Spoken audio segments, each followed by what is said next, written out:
I heard a lot of people, oh, I was going to do this race last year and it was going to be my first one. And then they hadn't done another swim run and this is their first swim run. They're like, oh, I like looking at the things, but when you look at the whole thing, it's so long and it's so big. And I was just like, that's why it's so helpful for me. And we say this a lot, like being really present. And yeah, that's a little kind of woo-woo, I guess, but just think the way I approach it is here's this run. I just have to get to the end of this island.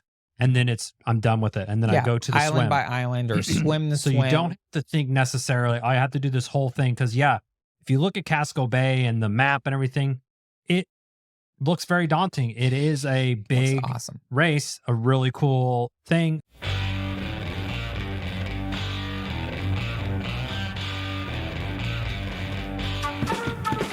Welcome to the Low Tide Boys, a Swimrun podcast. I'm Chip. And I'm Chris, and this is episode 241 of the show. In this episode, we share our fourth race report of the year for Ötillö Casco Bay. This was our fifth time racing the long course / World Series distance. It was also our 20th swim run as a team. So just lots of numbers. That's a lot of things going on there. Yeah, it was an amazing weekend in Portland, all things considered. Heavy foreshadowing therein. And we can't wait to share our experience of America's original swim run with all of you. You excited, Chipper? I'm ready. Where should we begin, Chris? Well, it's interesting because, I think over time, I was thinking about this on the flight back.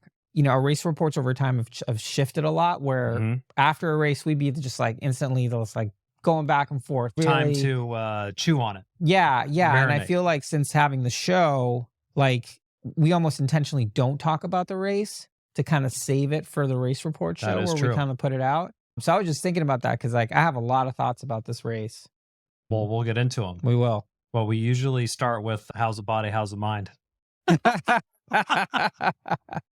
Chipper, we can. How is the body? How's the mind?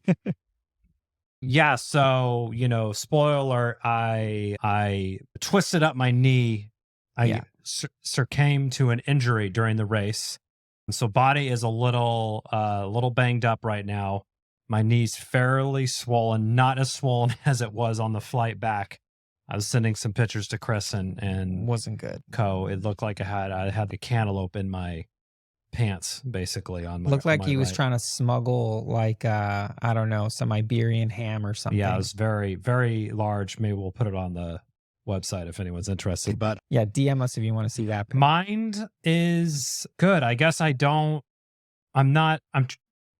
a lot of unknowns still right now. Right. I mean, this just happened a couple days ago, and so I haven't really gotten any MRIs or doctors things. I'm sure maybe if I did and knew something, maybe my mind would be in a different place. But as of right now, I think I'm still, obviously I'm bummed that it happened to me, but it's sort of part of it there. But I guess I feel okay right now. So I don't have any commentary. I still think overall from the whole weekend and the experience and seeing everybody, and we say this every time, I'm sure we sound like broken records, but I think Casco Bay is a really, really special race. Yeah. Not just because we did it 5 times and it was our 20th or whatever, but it's like, the long course is a proper swim run.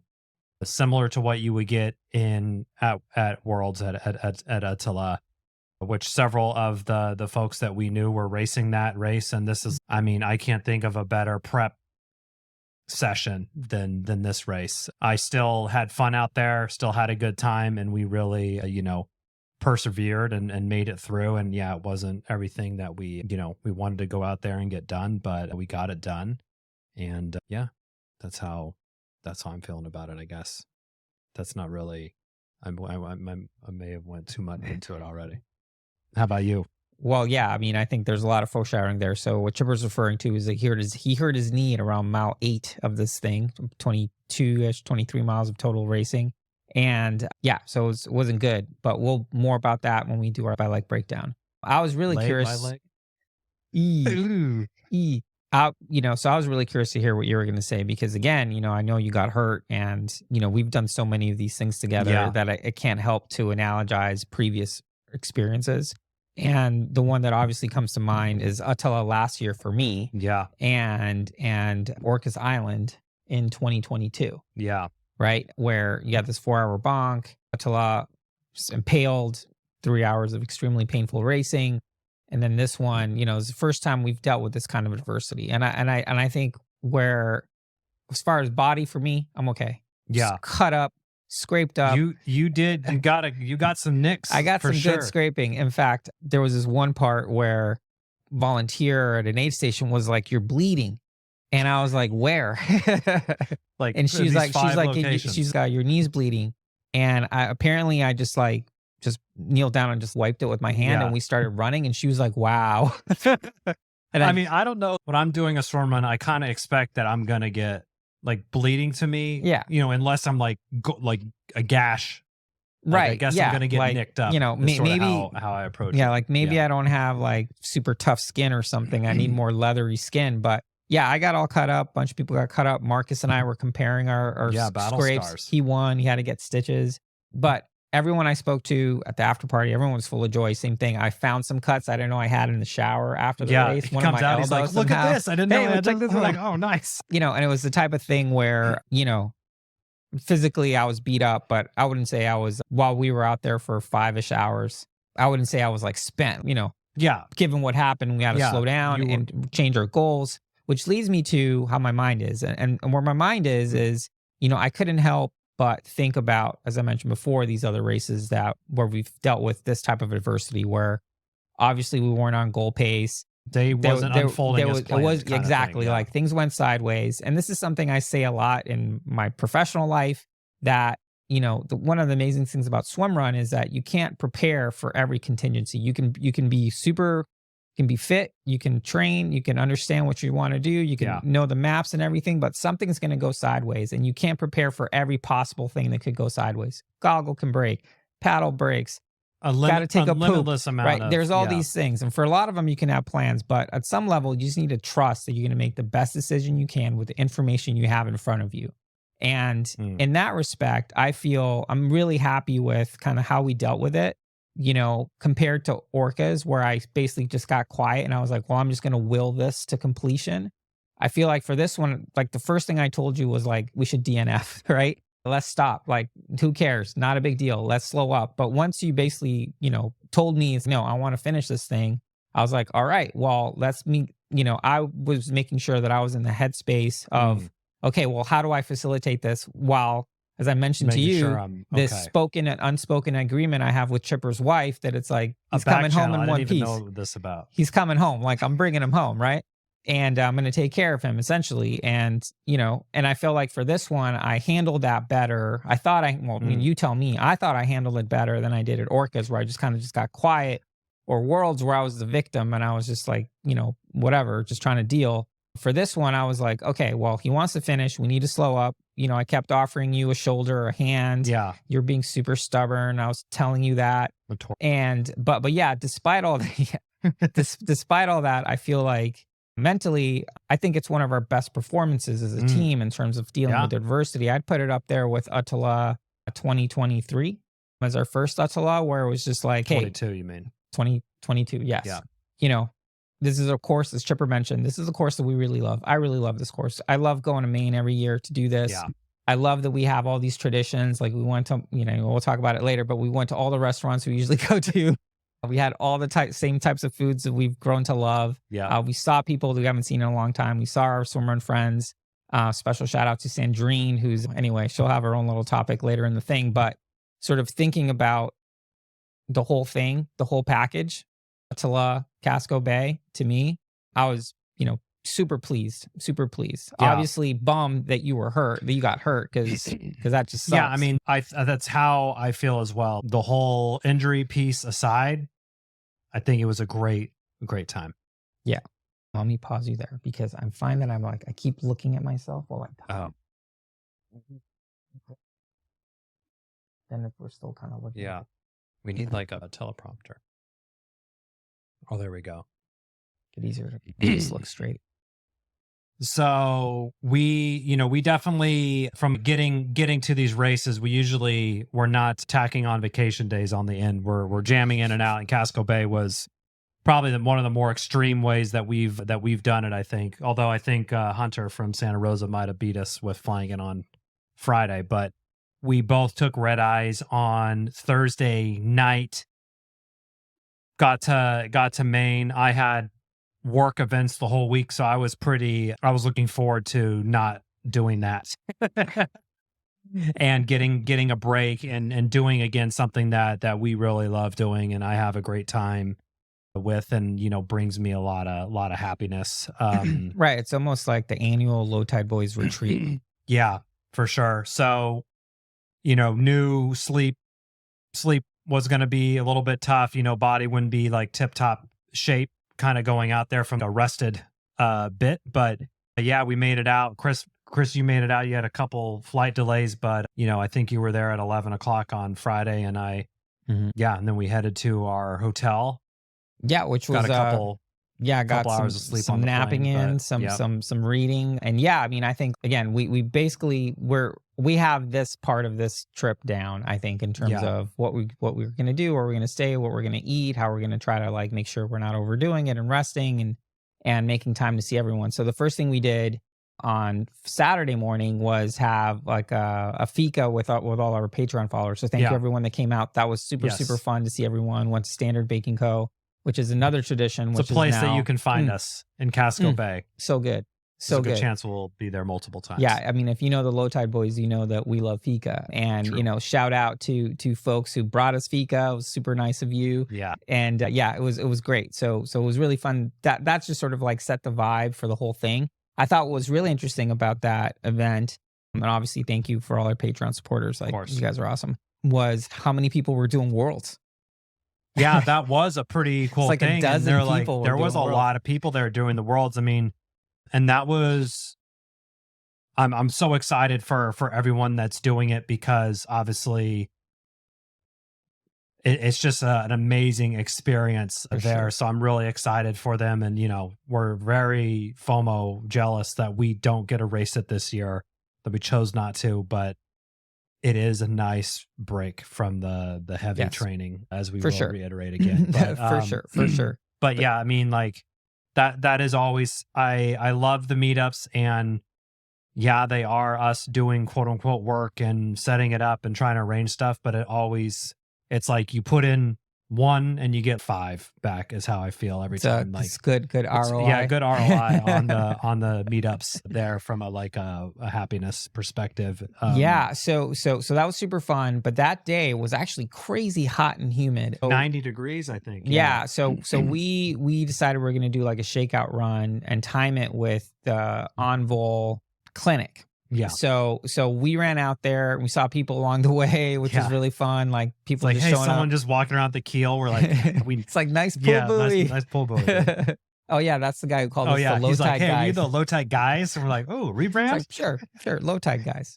Names available if anyone wants that one. We should buy that domain. I just gave it away, dude. Oh no. Yeah, so we went to the Uneventful shakeout. Again, bunch of people, terrible at counting crowds, but I would say 50. There was a good chunk of folks out there. It's like 50 and about 30 ARC suits. So like ARC nice. Sports representing. And they coordinated with the Ötillö USA people. So if you rented a suit, you can get it there and everything. So I thought that was really cool. Yeah. But yeah, we ran out there, not in swimrun kit, just kind of in running kit. And one of the many fatal flaws that I have is I can't sit still very well.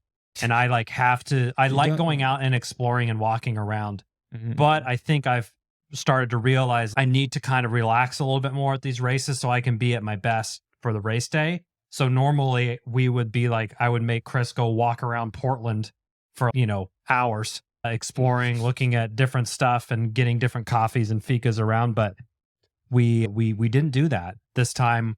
Actually forego like a shakeout run on Friday. We were both kind of feeling kind of run down. Mm-hmm. We went to the Portland Sea Dogs baseball game, or let's just walk there. We'll take like a lift back. So that was kind of a nice way to move some blood around, but also, honor, taking it easy and listening to the body and following the body. But similar to the shakeout where, hey, we don't feel like we need to go get our shakeout swim run in the day before. Let's I'm get also a little a diva. 20. Yeah. I don't like getting my shoes wet before a race or My shoes did dry kid off rep. before. I'll just Oh, that's good. noted. That's Happy good. note. Yeah. So while we were there, it was great. Again, like 50 people showed up, tons of new people. Yeah. Folks that we'd interacted with who sent us DMs and stuff. We're making connections, like San Diego people to others. It was great. So we kind of got roped in to run the transition clinic part of that. We were, as we call it, voluntold. Voluntold. By Marcus. We were voluntold. It was happy to help. We're great to be a part of it. But it was great to work with a bunch of swim runners and just kind of get everyone sorted out and answer a bunch of questions. It actually got me super stoked because it seemed like, man, it felt like because there's so many new people, it almost just felt like it had to be growing because all the people I already know and love are already there. Now there's more people, right? So it seems like there's have never done a transition, or just doing it for the first time. And then, we met this guy Zen from San Diego who was like, he's a first time swim runner, and Chip was like, how can you tell him? He's got the drip. He's got the arc drip, the white kangaroo top, the Uta Air, he had the pull, he was like all set up, right? And I was just like, okay, this guy is committed to this experience. He's in. I love it. Yeah. So it was super fun to see that and see the enthusiasm and answer people's questions. And that's where one of our followers brought us some fika from a Swedish bakery a few towns over. Yeah. Super, super nice. Yeah. Thank you for that. And we threw that in the daily vlog on Instagram on the reel there. So check that out if you want to see that, try to have some fun with it there. It's like fika while running. We were there for probably an hour and a half total, actually longer than we had kind of anticipated being out there. It was hot. We didn't want to be in the sun too long. Chris went all in with the VIG, didn't even bring another wetsuit. And I'm like, I'm going VIG too, but let me just get in the water to see. And I dove in my running shorts and shoes, and I'm like, oh yeah, totally fine to make this happen. Yeah. So let's talk about, we'll talk about race morning next, but why don't we just do, since you brought it up, let's just do gear. Yeah. So for this one, again, part of it was content for the show, for better or for worse, that I only brought the VIG. We're doing that a lot lately. I don't know. We're like, this is we're for running the out of show. ideas. Yeah. It's like, we need to create the drama. Let's maybe fuck up our gear situation so we'll have something to talk about on the show. Let's make really bad decisions. Yeah. So I only brought the VIG. I brought arm sleeves just in case. Kangaroo top. I was going to wear my race ready Terex Speed Trail Ultras, the 240s. Yep. That, the official shoe of the Low Tide Boyz is from unofficial shoe of the Low Tide Boyz is from our podcast. And then was going to wear my Frank Pedal Pros and the blue, usual. You're on the blue steels, right? Yeah, blue steels. And you got your CEP socks. Yep. And then, the usual goggles and everything. What about you? Nice. I will say I think I said this the last episode, but I'm so in on the VIG. I think wearing it at Whistler and some of those cold swims gave me a lot of confidence. That's why I think I was really kind of doubting my, I guess, tolerance or ability to tolerate cold. Right. And Whistler was like such a good, I mean, I'm like, who wants to be, I don't want to be shivering and stuff, but I'm not like, I don't have a very European body style. Like I'm husky, I guess. I'm sturdy. So I got plenty of insulation there, but yeah, VIG. I brought my Uto just to have a backup. Something happens that it would need it. Didn't end up needing it, obviously. Kangaroo top. I also got the CEP socks, the Adidas, whatever the new ones are, the 240s. Adidas Gravix Speed Trails. Gravix Speed Trails. So those are good. I saw a couple folks that had those on. I thought they worked very well. I used them at Whistler as well. Frank Paddle, Blue Steels, Keel Plus. Yeah, on the Keel Plus as well. Yeah. And our micro tether, which I think we're all in on the micro tether. Yeah, micro tether worked great, except for that first one, which we'll talk about later. I do have something of consideration, but do you want to consider it right now? Well, we'll consider it when we're talking about that swim. Okay. All right. That's my thought. Yeah. So, we take it easy. We stay off our feet. We go to have dinner at the place we always have dinner the night before at Casco, which is Otto's Pizza, which is great. Just check it out. We've never tried it. And race morning came really quickly. I think we were both in bed by 8, which is really like 5 p.m. for us, but we managed to. Chipper was definitely sleeping. I wasn't sleeping. I don't sleep that great before races. I was zonked. I was exhausted ever since we were there. I was going to bed at 8:30, 9 o'clock Eastern, which is 5:36. What I'm normally used to in Pacific time. So I must have been really, really depleted there. Yeah, our friend Mara, who came up from San Diego, she said like the first night she slept like 12 hours or something. Wow. We ran into Andy and Mara several times throughout, which is always a treat to run into them. We ran into them at Otto's as well. They were wrapping up their dinner and we were just sitting down.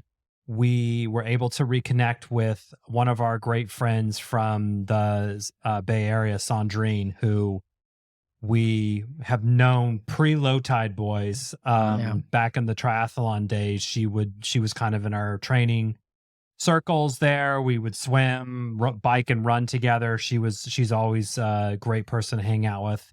She moved to Portland, Maine this last year, and we haven't been able to see her or hang out in the past few years. So it was really cool to see her. And she also volunteered. She volunteered on Peaks Island, so that was cool to see her out there. She's done the Casco Bay a few times as well, so she's a swim run, but I think she's our grounding.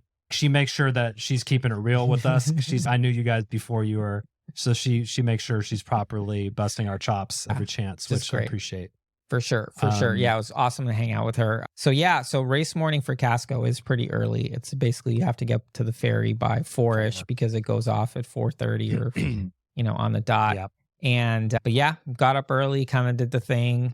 Liza from Team Calicoed was staying in our hotel, so we all walked down together and started just very no fog, which was a great thing to see. Yes. And it was already like 60-ish. It was already 60. Chris was walking in his kangaroo top and I'm like, oh, do I need my little Ötillö hoodie that they gave us? The blue with Casco one. And I was like, I don't even think there's no reason for that. So I didn't want to get cold before, but it was good and on the ferry and we were off. Fast ferry as well. So so we got there a little bit earlier, but so I want to share a quick story. We got an email today from this guy, Sean. Yes. It was such a great email. So I hope he doesn't mind. I want to share a little bit from it because I just thought it was so great. And it's a theme that's been coming up of we've been getting a lot of great Low Tide Boys being just sort of like a calming presence. So Sean doing his first swim run was kind of nervous, was like, what am I doing here? Is this a midlife crisis? Am I going to be on some like after school special? And then he heard me talking. It was like a random Tuesday morning on a commuter rail or something like that. And that, it was like I was being pumped in through the loudspeaker and he'd heard the show and it helped him to get ready for the race. And the fact that I was just talking, like just gabbing away, made him calm. He ended up having a great day out there, hooked on the sport. And love to see it. I just love that story. So, and I'm going to see him at Swimrun Cape Cod. A lot of folks doing Cape Cod as well, and a lot of people wishing Cape Cod had more entries. They're like, "Oh, it's sold out. I want to do it." Yeah, Cape Cod needs to be longer. That's a great story there, and you went around and you tagged some pull buoys as well, which was a big hit last year. So. Hopefully, you may or may not notice that your pull buoy has a LTBZ. Yeah, if you did the race and you were sleeping, check your pull buoy because it might have been graffitied upon. Yes, by Chris. I'm sorry if that upsets you. So I was you can hear the giddy in Lars's voice when we were on the island and there was no fog to be seen. I mean, it was not anything in sight. I have another little story. So I have all these little mini race reports because that's the great thing about our post-race party and just interacting with everyone after a race. You get all these little tidbits. So I feel like I turn into a journalist. But I was talking with Lars. Good person to talk and to. He was telling me that, he had really bad dreams the night before the race. He was like really worried because he really wanted it to go well. Oh my gosh. And what that told me was like, man, he cares a lot. Nobody wanted to have an awesome Casco more than Lars. Yes. And I think, the course was awesome. Lars, Brent, John, Aaron, the rest of the crew. Their kids, John and Aaron's sons helped. Yeah. Everyone was getting put to work, family business. Like everyone was out there. The course was awesome. Great signage everywhere. Absolutely. And, they really wanted to put on a grade A spectacle. And I think like on all that. Mission accomplished. So you'll hear this from us again at the end. But again, I thought that was interesting that even, the race director was nervous about wanting to put on a good race, which what more can you ask? Yeah. I mean, yeah, I mean, obviously they put their heart and soul into this and want it to be a good product. They know how much fun it is and how much it means to everyone to have like a good experience. Yeah, for And sure. For sure. Yeah. So the ferry got there early, as you mentioned. Yeah, we got there early. we lubed up, not enough. I think I still have a couple things going on my neck, but not as bad as the Dirksons or the Boston Wet Sox there, who are always, their superior swim stroke causes them more chafing, is what the conclusion that we've come to. And I'm fine with my swim stroke. If you're a flailer like Chipper, you get some rash, but not as bad. Yeah, I mean, I guess we didn't really discuss in too much detail how we were going to kind of approach it. And this is something I was talking to people on the ferry, and I think this is a good point to remember, especially for all you all racing Ötillö, is, I heard a lot of people, I was going to do this race last year, and it was going to be my first one, and then they hadn't done another swim run, and this is their first swim run. They're like, I like looking at the things, but when you look at the whole thing, it's so long and it's so big. And I was just like, that's why it's so helpful for me. And we say this a lot, like being really present. And yeah, that's a little kind of woo-woo, I guess, but just think the way I approach it is, here's this run. I just have to get to the end of this island, and then I'm done with it. And then I go to the island swim. by island, or swim the swim. So you don't have to think necessarily, I have to do this whole thing. Because if you look at Casco Bay and the map and everything, it looks very daunting. It is a big race, a really cool thing. Same with Ötillö. But you really just need to start checking it off. And before you notice, you've checked off 6, 7 islands, and you're like, I only have a few islands to go, sort of thing. So doing a little foreshadowing, I did exercise that sort of mindset as well. We sort of had to. Yeah, we sort of had to. Yeah, I mean, I think going into this, what we discussed was like, well, let's just like ease into it. Let's let the race come to us. We've been pretty good about doing that lately. I don't know. Is this in our old age, we're being just mature? Like grizzled. It only took 20 swim runs to like keep in our pants. Yeah, so the plan was just to ease into it and just kind of run our race. Again, we had really no goals. We weren't, we weren't racing anybody. We weren't trying to get a time or whatever. We just wanted to have, frankly, I mean, what I wanted, my secret goal was like, I wanted like the Casco experience. Give me a Casco. Yeah. Right. Give me a Casco, because from last year it was such a bummer. I really, I needed that fix. And this year certainly got the Casco fix. I mean, and it doesn't disappoint. It is, I wouldn't say I forgot about it, but being out there on the islands and on the ferry, I'm like, like this is a good swim run. This is a fucking good race. It's a proper race. Yeah, I mean, again, I think everyone can respect the properness when afterwards everyone's comparing all their nicks and scratches and stuff, and no one's upset. Everyone's like, hey, check this one out, Oh, did you get one over here too? Yeah, so the race started right on time. It started on Big Shabig Island, and that island, that first run is basically about a mile where you get to this beach where you swim sort of across this cove. That run was kind of uneventful. It's mostly on road, and then you kind of jump on the trail before you get onto the sandy beach. And that one, I thought, we started close to the front. Not really sure why, but we just kind of started up there. Ended up, I guess. And yeah, we were just kind of moving, and certainly like the front pack does what the front pack does. They go, and we do what we do, which is we let them go. Yeah, which is, it's hard. I mean, I don't know. Maybe for me, maybe it's not for other folks listening, but it's hard to let people that you have been running with, even if it's like go ahead of you, to just like in your head be like, you don't need to chase them down right now. Like, right. Well, it takes active. Well, it's a goal thing. And I think that's where, again, I mean, we talk about it all the time. Like if the goal was to race and try to beat those people, that's something that needs to be clearly communicated, because that changes like the entire approach, right? The tactics, everything, right? But that's typically not how we race. I mean, I don't think we've ever raced with the idea of, hey, we're trying to win this thing. Beat that person. Or try to beat this team or whatever. Yeah. If anything, it's just like personal goals, like time or, moving well or keeping it under a certain pace or something like that. But so that first run, I think we moved well.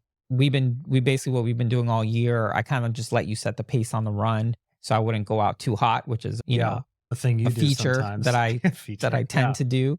So that's good. And then we got to the first swim, which was great. So I would say transitions overall really great. Yeah, I felt better like, than like a noticeable step up from Whistler. I think like tighter. Yeah, I think much like tighter. Folsom, they were good. Whistler, I don't know what the hell was going on with me, but Whatever. they felt way better, way crisper, no dogging at all. So that first swim we go in, Chipper starts, jumps in. I'm right there behind him, immediately into kelp. Yeah. And Casco's I would say if you are a strong swimmer, I think the swims are the place for you to oh, for sure, get time and everything, which I guess I consider us to be like a stronger swimming team than most. We pass more people in the water than we do on running. So that's why I think that, I guess. And yeah, I think I was trying to one thing I was trying to do was not fire out of the one swim at more up. Obviously, instead of us racing what was Folsom like an hour and 20 minutes or something, we're racing 5 hours. So I can't swim at the same pace as I did, for five hours. So being a little bit more controlled there. But yeah, I forgot about the kelp, and I try to navigate it. And I also saw in my sighting there was either rocks or really shallow bits where people were actually standing up. So I actually started to divert us around where that area was. But then there was a whole kelp forest or field. I don't know what you call it technically. It's a kelp forest. Someone will let us know. Yeah, it's a kelp forest, and whether it was kelp or seaweed or what. Yeah, we might not. The Frank Paddle Pros, just harvesting it. Yes, it was. There was a lot of very shallow, almost like sculling drills. And then at one point we just had to stop because the tether was there was 20 pounds of so kelp. Bogged down with kelp. Just bringing the whole thing down. I felt that on because we hook it to our simple mounts. So it literally feels kind of like you're getting pantsed almost. I'm like, whoop, there goes. My buoy's still in place. Something's happening. And I look back and Chris is just scooping off huge and I was trying to be things. really quick about it. I'm just trying to really get it I off. thought this was good of you. It would have been very easy to be like, oh, fuck, and just, lose your shit. But you very calmly just removed everything. And this is where I think maybe one hindrance of the micro tether is that because it's so thin, it can't take a lot of weight on it. We had a little bit thicker. Maybe we could have handled more seaweed. Maybe, but I will say there was a lot on there. I mean, people were coming out of that swim with souvenirs. Remember Jacob had a whole little strand thing going thing on his buoy. People had it on their goggles and everything. Yeah. It was all over. I kind of swam on the top of it almost is kind of what you have to do. And then you're swimming through people sort of cutting it off. And so it gets really interesting. But yeah, that was a fun swim. The water felt cold, but it wasn't manageable. Felt manageable. Felt 63, I would say 62. Yeah, I mean, it was oh, okay, it wasn't it's not a warm, shock. but it's not it's not like any of the swims in Whistler. Yeah, it wasn't like swim 3 in Whistler where you're just what just happened. Yeah. Yeah, so we got through that swim. My heart rate was pretty high after it. I don't know if it was just dealing with kelp and all that stuff. So when we started that run, which go back on sand, and you're back on Big Shabig, and you're basically running towards what on some years is a sandbar, and that's sort of the 2.5 miles, I think. Yeah, swim 2 that takes you to Little Shabig. That run was fine. It was mostly on road. The past couple of years, it's been a run. Yeah, the past couple of years been a run. Swim 2 has been really long run 2. Basically. Exactly. Yeah. It's swim 2 basically turns into, run 3 real quick. So this year it was because tide was out, you had to wait a little bit. And again, I would say that run was uneventful. I think I let you set the pace and we just kind of just moved through it. Yeah. Seemed fine. Everybody felt good. We're fueling appropriately. Yeah. Our plan was to try to do a gel every 20 minutes. Do the whole thing and then take whatever bonus gel at an aid station and always stop at an aid station. Our plan was also to fill up our flasks at peaks, which we did and drank. Yep. So that was all. I thought nutrition wise, again, that's another point where I think we really did a good job. No gel fatigue or anything like that. Personally, I feel like I really nailed my caffeine. I felt like I was taking it exactly the right time for it to kick in when I really wanted it to. Nice. So that was super good. But yeah, so we finish the Big Shabig run 2. We go to the swim that takes you to Little Shabig, and it was definitely this waiting thing. And you could see the sort of the line was ripping too. You could see the line that people were taking. So we kind of followed that. And I think I told you, it's, hey man, let's not burn our match on this because it's super easy to think you're just going all commando. And it was basically knee to kind of like mid-thigh height. For a lot So of it it, was really hard to, you had to kind of really pick your legs up and down. And and it was sandy. It was So sandy. you're Yeah, like, it just wasn't a very good experience to run in. And I was like, hey, it might be better to swim here. yeah. So we swam for a portion, and then I thought it 'cause it worked got a out little pretty bit well deeper. for what we, Mhm. yeah, I think it was good. Yeah. So again, kind of uneventful. That took us to Little Shabig, which was again kind of a straight shot. And from there, again, I would say a lot of these runs were just kind of uneventful. We're moving well, wasn't any issues, didn't get lost. The marking was great. So then from Little Shabig, we swim to Long Island, which is, not one of the bigger swims, but still about 800. I mean, a lot of these swims are coming at you 600, 800, 1,000. So I mean, there's no like layup swims in this race. Well, there is one, and that's the one that I led. Yeah. But more on that It's not later. even a layup, but yeah, it's the shortest one. And I'm like, yeah. Go ahead. Yeah. So we did that swim, Chipper. Great job sighting all day.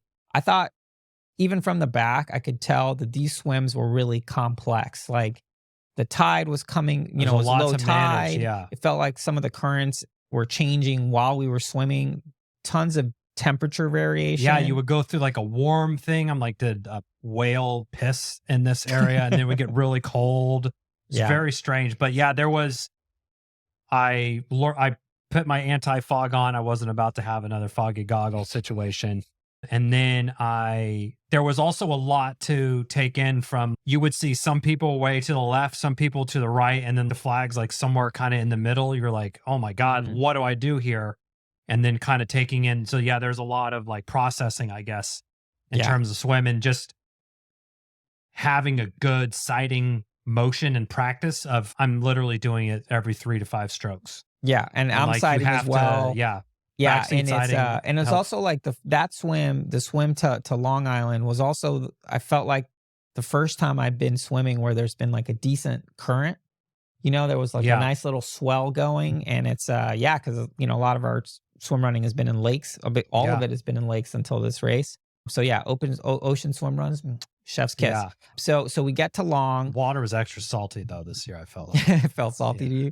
So we get to Longs, and then we sort of run through the island, and then again, I felt like the runs were uneventful, really well marked. So really not much to. I think it was uneventful because in our discussions we were like, hey, the meat of this race is these last 2 runs on peaks, like a 3.5 mile, and then the following run, which is like a 2.5, almost a 3 mile run. So that's where we were sort of saving ourselves a little bit for.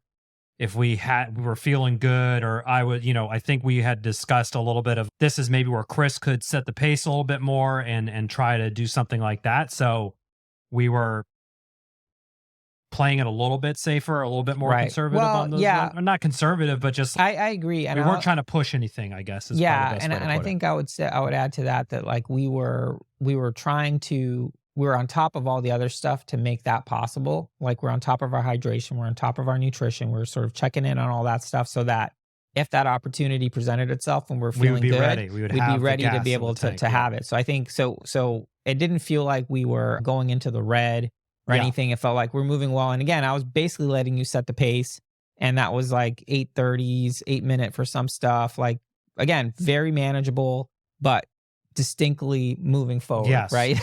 Yeah. And that's how I felt pretty much the whole time up until that was not possible anymore, which a little bit more on that. So we get to the swim that takes us to essentially towards the sandbar, which then takes us to Vail, that's called Shark Cove. Yeah. Now that swim in years past, the first year we did Casco, that swim was just like, took forever. That's the swim that crushed us. There were some swims years after that where it was like, man, that's it. That felt so much harder in years past. This year, it felt like, tough. It felt really tough. Like I felt like we were both working really hard. The current was kind of coming in or something. Like it was challenging. It was also a lot of swell on that. Yeah. Swim. And I mean, there was a point that I'm like, I feel like I've been swimming for 10 minutes and I look up, I'm like, I haven't made any progress towards this fucking flag. Yeah. And I'm like, am I going slow? Am I doing something wrong? Yeah. And I kept looking, I'm like, how come it's not getting closer? Really challenging from a current perspective. I mean, it's not people were passing us or anything. And when we got out of the swim or the people in front of us were still the same distance in front of us. Like we didn't lose or gain anything. Like I think it was really challenging. Swim there, no sharks to be no seen. sharks. We didn't see anything with had a fin. But I kind of like that because when you run up to it, I'm like, Vale, I see you. You know, we're coming for you in a bit. And actually, I really love that little sandbar because I remember when we got out, it was like keep it tight, you know, keep it tight because you just go over this beach. Didn't even take right the goggles off, ran out, jumped right in over to Vale. And I mean, you know, we kind of play it pretty safe as we can on Vale. You actually led sort of the traversing of the rocks for Vale, which, you know, worked totally fine. Trying to pick a good line. No and everything. Issues on that. Yeah, I slipped when we first got on. I slipped and kind of like fell on my side, but I kind of caught myself. That was in like the seaweedy. Yeah, stuff. I mean there were some really slippery stuff. But yeah, so we get through Vale. We took our time again. People have said it before. You can't win the Vale at race.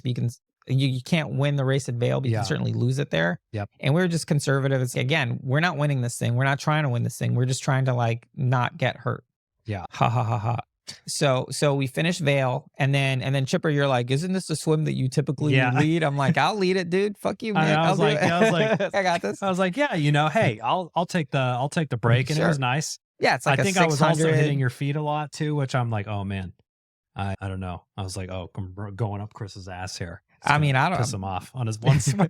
It's this payback of me hitting your feet. So we finished that swim, and that's where if you kind of swim a little extra and go around the side, and this is basically getting back onto long. So you go from long to Vale, and then back to long, and then you cross over to then get to do the biggest swim of the day. Yeah. But we'll get to that in a minute. So that exit, you can either just go straight up, and it was low tide, so there's a lot of sort of seaweed and slippery rocks and slippery stuff, little tidal pools, or you can kind of go around to this beach. We're swim runners. I'm going straight to the flag. Yeah. And honestly, 10 times out of 10, that's exactly... It's what we had been doing. It's what we've done for 20 swim runs before. That's what we do. Go straight to the flag and hike out.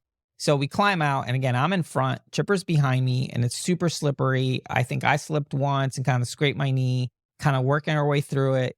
And we're not being stupid about it. We're just like trying to like no one's trying to get concussed or anything, right?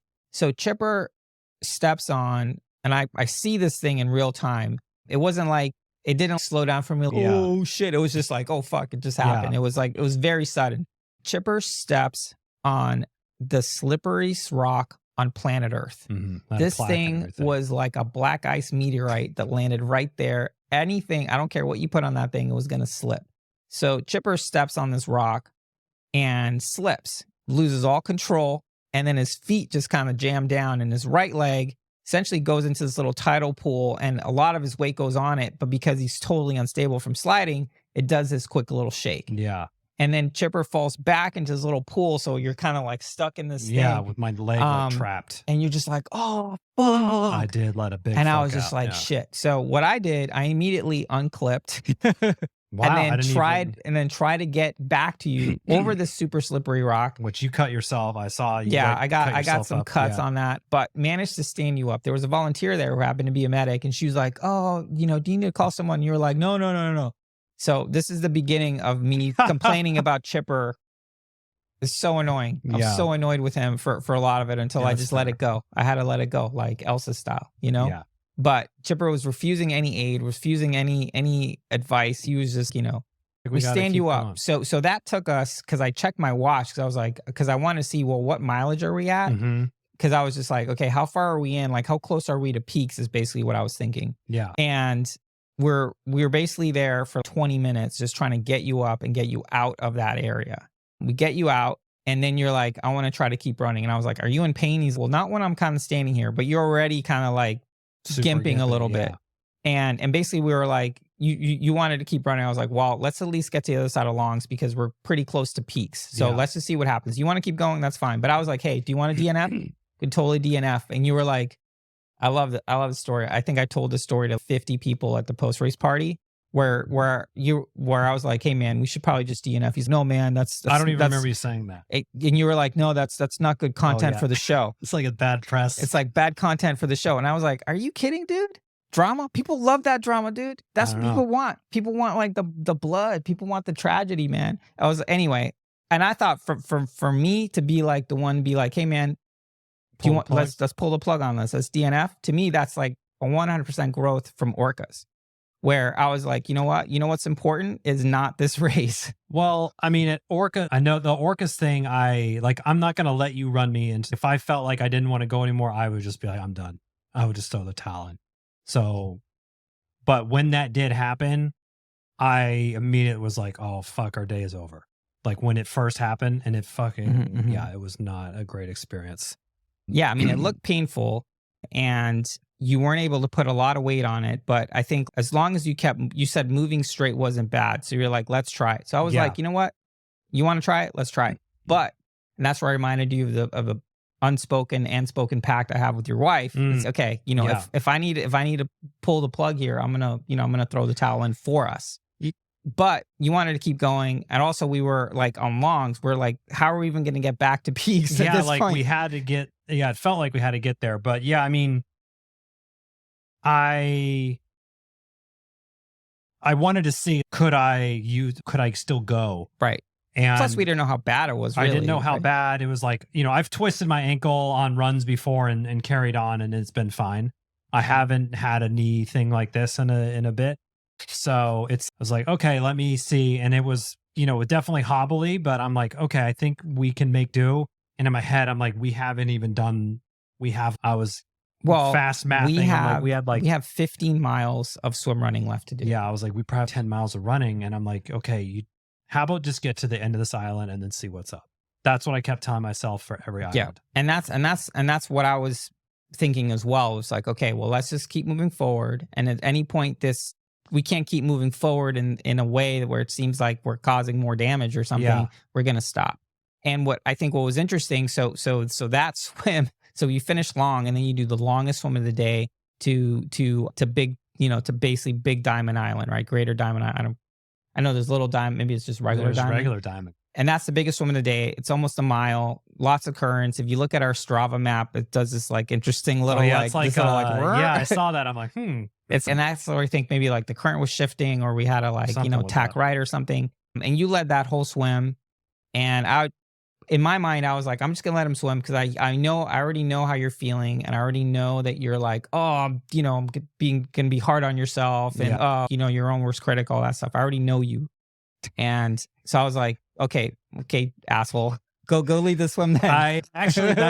Surprisingly, that wasn't I was not in that headspace, which also kind of surprised me because that is kind of the way I do go.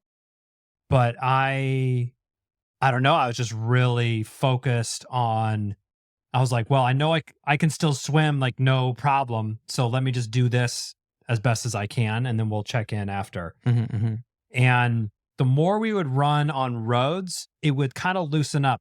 And it was still, I mean, I don't know what it looked like, but it was like very hobbly. Yeah. Like, I don't know how much slower we were going, but I didn't even want to look at my time because I was already like, oh my God, we're going to be out here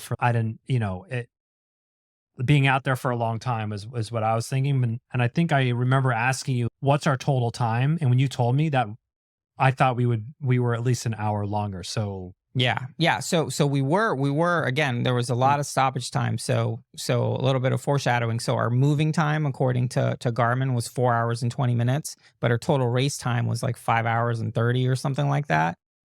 Still not even our slowest time. Still not our slowest time. Yeah. I mean, all things considered, it was a decent, top 10 finish or something like that. Right. I think certainly more was potentially on the table. But I think, like we kept moving forward. And what I felt, so again, the swims, again, not much to report. Chipper did a great job. We get to the other side, you get out, and instantly to me, I'm like, okay, I already know what's going to happen here. Basically, every run, every island, it's going to get a little bit slower, a little bit worse because, while the swimming is great to kind of keep the inflammation down, it also allows it to kind of tighten up and everything.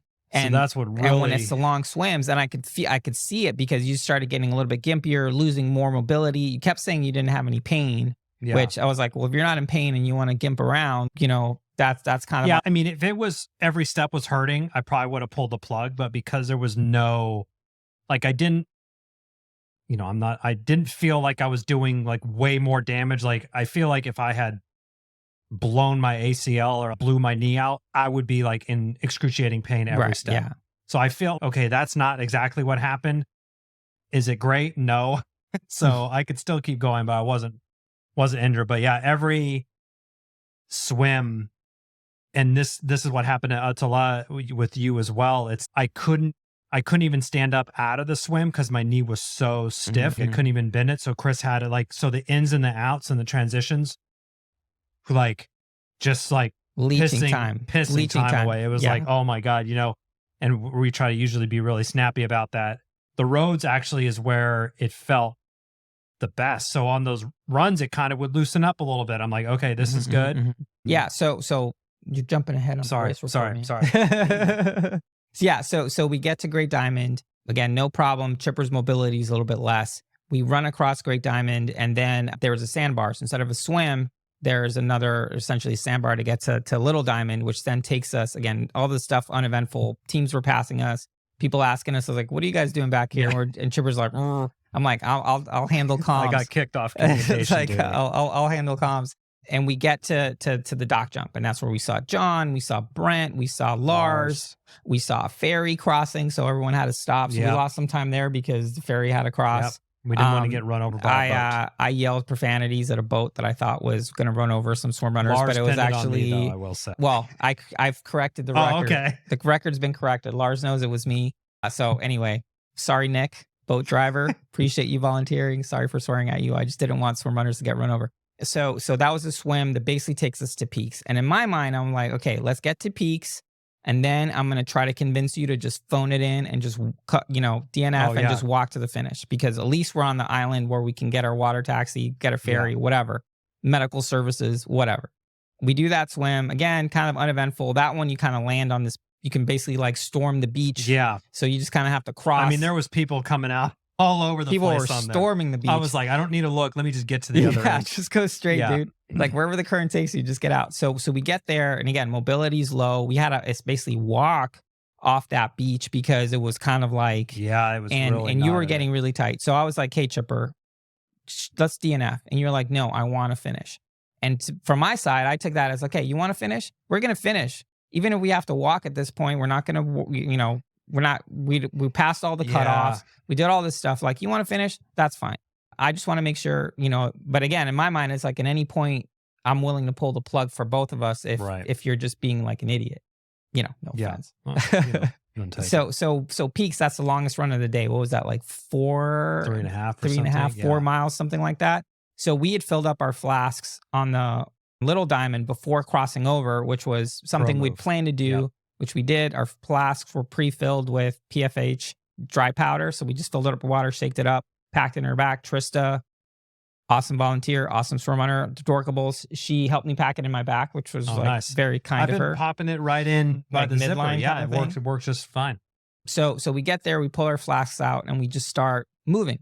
There were some trail sections, like Ötillö vibey sections. Yeah. There were some plank sections. There was all kinds of stuff, and we basically took that pretty slow. Yeah, because I couldn't really it felt like I couldn't lift my foot up very high. I was really concerned about tripping, or I felt like if I was tripping or if I went down again, like I would probably that would have been bad. Yeah, that would have been bad. So I didn't want that to happen. We were just super careful. I'd help you when you'd allow me to. Or sometimes where I would insist, and we kind of got through it. We got on the road, and then we were essentially heading down towards Cushing Island. So at this point, we're on Peaks. We have 2 islands left to go to, and then we get back to Peaks and the race is over. So we still had, and I kind of counted it down a little bit. Like we have a 10K left or something like that.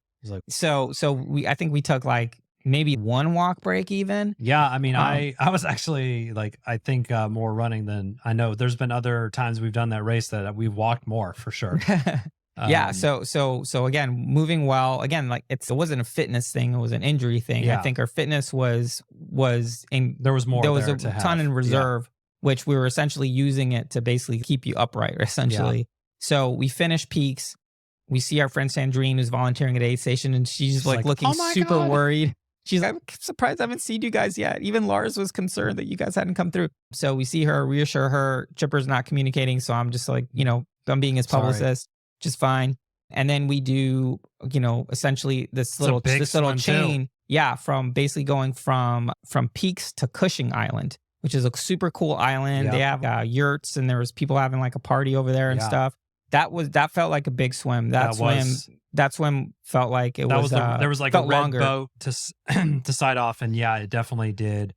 And I for some reason in this race, I cut the buoy lines or these ropes really. Was that on one of the earlier swims? You cut it so tight, and I couldn't tell what side he went on, so we basically had to stop and I had to like do. But I think I wasn't meaning to cut it that tight. I tried to cut it with a little bit of extra, but I think the current like took us into it. Yeah, but it was fine. Again, like the swims, there were, we've been going on and on this thing, but yeah, they were all very challenging, but nothing like, just kind of uneventful in the sense of, hey, we just handled them. You get to Cushing. Again, Chipper's mobility is, he's just getting stiffer and stiffer. We're being more careful. Like Chris had to pick me up out of the swims. Like I could not stand up on I would get my left leg kind of planted and he would have to hoist me up. Yeah. Yeah. So, but again, we get through Cushing. That's 2.5 miles. We filled up our flasks again, made sure that we were hydrating. We were still fueling like through this entire time. We were taking our gels when we were supposed to. I kind of fell off a little bit, but I'm like, you know what? I absolutely don't need right now to start on top of this. I didn't know that. I thought I kept seeing you. I did start to pick up on that because I'm like, hey, you need to eat as well. And I think having the flask was very helpful. For sure. And this is where I alluded to it earlier, where I feel like my caffeine intake plan works so great. So I took my last caffeine gel, like when we had 2 miles left on Peaks. So by the time I got to Cushing, you were good. I was, it kicked in and it basically carried me for the last 40 minutes of activity. Exactly how you would want it to plan it. Exactly. Yeah. So, I mean, I've been working on that in training. Nice. So it was, I mean, I was super proud of it. I was like, I even told you, I was like, caffeine's hit, hit. That's perfect. So we get through Cushing, again, beautiful island. I mean, it's great. It's great. It's super great. And then we do the second to last swim to House Island, or what is called Fortland, which is kind of like a sandbar kind of thing. There's a little fort. We do this kind of squirrely run that kind of goes up and over again. For that one, it was the slowest we'd gone. It was kind of like uneven, and it was like, hey, at this point, the end is in sight. Let's not screw it up now, was basically what we were thinking. Yep. Again, it wasn't really looking at time, overall pace, all that stuff was out the window. At this point, it was just like, hey, let's just get through this thing and, and just finish, right? So we get to that last swim, see Peaks, head back to Peaks. By this point, there were a lot of short course racers, like sprint and experienced people out there. So we're chatting them up, trying to get people, like a lot of people sort of hanging on the side. I'm like, let's go, come on, jump out. We finished that swim. Again, another one where I pick you up, and then we have these diabolical stairs that takes us to the Lions Club. Get up there, finish the race. Boom. We finished in about, I think it was like 5 hours and 20 some odd minutes. I haven't checked the results. I haven't either. It wasn't that kind of race. But yeah, awesome finish line vibes. Everyone was there. Instantly, we got Chipper some ice, sat him down, got some food in you. Yeah. Your leg was getting pretty swollen. It was getting pretty swollen there. And I wasn't like looking at it or anything during the race. In my head, I was thinking like, well, yeah, we could walk, but then I'm like, it's just going to take way longer to go. And I can do what I was doing and it didn't hurt. So that's why I kept going. It was like a little gallop you were doing. There was a couple islands that we got out, and Chris was behind me. You're looking gimpier every island. Like, okay, you're looking worse, dude. Information. Yeah, like sitting down, put my leg up on the bench. There was some great medical personnel that came over and set me straight and got me there. But yeah, and that started me hobbling around everywhere for the rest of the weekend. Yeah, pretty much. But yeah, I think, then we had our post-race party later that day. Chipper took a big old nap. I went on some side quests, got locked out of a hotel room, got it sorted out. Woke up from a nap with the text from Chris saying, can you open the door? Are you awake? Never mind. No. And we had our post-race party at a new location. Thank you, Lucas, for recommending. It was a Bayside Bowl rooftop deck thing. Very cool. It was awesome. Lars, all the race directors came out. I felt so bad because I really love going around and mingling and chatting with everyone. And I was like, you're holding court. I know, but I don't do well with that kind of stuff. You don't. And you know what? It was super annoying. People were just trying to give you love, man. Why don't you let people love you, dude? I was trying, I saw Lars. I'm like, I want to go walk and talk to Lars and Brent and say hi and what's up. And I'm like, I would literally try to stand up. I'm like, oh my God, I can't even could barely move. I felt But despite that, it was a lovely party. Thank you, everyone that came out. It was really great to hear the stories. And again, so many people that were going to Worlds. So this was kind of their tune-up for Worlds, which is, again, something we would definitely recommend. If you're a U.S. swim runner and you're thinking about Worlds, do Casco. Trust me. Must do. Yes. I mean, must do. You think you're ready, do Casco. That'll tell you. And so chatted with a bunch of people up. That was great. And essentially, basically pieced out, went back to the hotel. The next morning, got to the airport by 5-ish for 6 a.m. flights. And see ya. That was the weekend. Again, I think huge shout out again to Odyssey. Swimrun USA, then Odyssey, now Ötillö USA. Put on an awesome event. Christian was there from the mothership in Switzerland. And I asked Lars, what did Christian think? And I guess he said, don't change a thing, which I was like, hey, man. High praise. I'll take that. Praise. I'll take that. And I agree. So thank you, Lars, Brent, Aaron, John, who designed the course and set it up. It's just a world-class event. And honestly, said it before, this it's the best swimmer in America. Just is. Hands down. And it was everything we hoped Casco was last year, and they didn't disappoint this year. For sure. So yeah, again, mega congrats, and overall a good day out there. So final thoughts.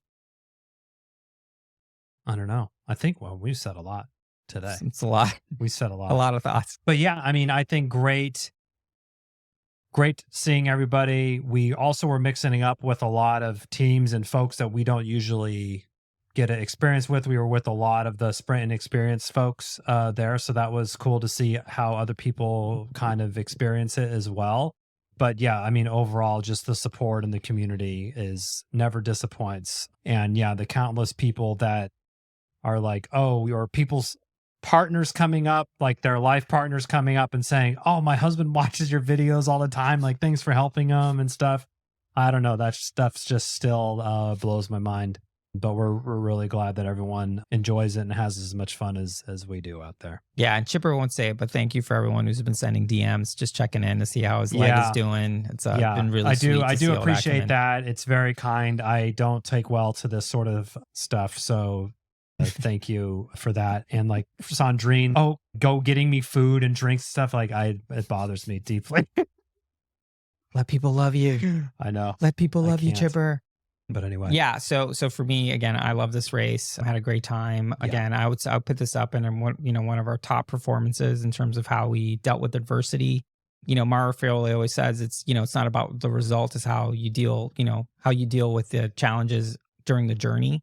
And I think in that respect, I would give us high marks despite the injury. And we'll get you healthy and back out there. But for sure, just again, this is our last sort of big swim run of the year. We have a couple more on the books, but, Casco demands a certain amount of respect and intention. And I think we gave it that in our training. And I was, felt really prepared for it. And I think we executed to the best of our abilities. And I mean, what else is there, man? And we got to do our 20th swim run again. Yeah. It's great. Good time. Yeah, it's great. Happy about it. I guess with that, thank you, everyone. See you at the next one. Over and out. See you out there. That's it for this week's episode. Thanks so much for listening to the show. Make sure to subscribe wherever you listen to podcasts and leave a rating or review, since that's the best way to help other people discover the show and the sport of swim run. Check out our website, lowtideboys.com. That's boys with a Z, for swim run resources, including gear guides, tips, how-to videos, and so much more. Make sure to check out our meme page at The Low Tide Boys on Instagram. If you have any questions or suggestions for the show, send us a DM or email us at lowtideboys@gmail.com. We'd like to thank Riding Easy Records for our show music, and of course our wives for their support and tolerance of our swim run and other activities. Lots of activities. Lots of activities. Finally, you can support our efforts on Patreon. Until next time, get out there and go for a swim. Then a run. And then a swim. Then another run. Then another swim. Then run some more. Just keep going. Let's go. And then stop at some point because, And fuel. Don't forget to fuel. Gotta fuel too. Of course, yes.